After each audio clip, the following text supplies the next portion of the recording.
தினம் ஒரு இறைவார்த்தை சொல்லி ஜெபிப்போம். இணைச்சட்டா 30:9. நீ மேற்கொள்ளும் அனைத்து செயல்களிலும் நீ நிறைவு வரும்படி உன் கடவுளாகிய ஆண்டவர் செய்வார். எங்கள் அன்பின் பரிசுத்த பரலோக தந்தையே இறைவா, உம்மை ஆராதிக்கின்றோம். அதிகாலையில் எழும்பி இயேசுவே திருமுகம் பார்த்து ஜெபிக்கவும் புகழவும் போற்றவும் தந்த இந்த புதிய நாளுக்காக நன்றி சொல்லுகின்றோம். உம்முடைய இறை வார்த்தைகளுக்கு நாங்கள் செவிசாய்த்து பன்மடங்கான பலன்களை எங்களுடைய வாழ்க்கையில் அனுபவிக்க அருள் ஆசீர்வாதங்களை தந்தருளும்.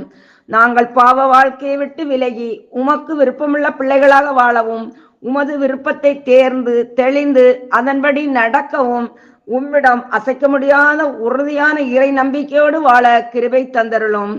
ஒரு நாளும் கைவிடாத தேவனாய் இருந்து எங்களை ஆசீர்வதித்து இன்றைய நாளில் உமது வல்லமையுள்ள கரத்தினால் எங்களை வழிநடத்த வேண்டும் என்று ஆண்டவராகிய இயேசு கிறிஸ்து வழியாக ஜெபிக்கிறோம். ஆமேன்.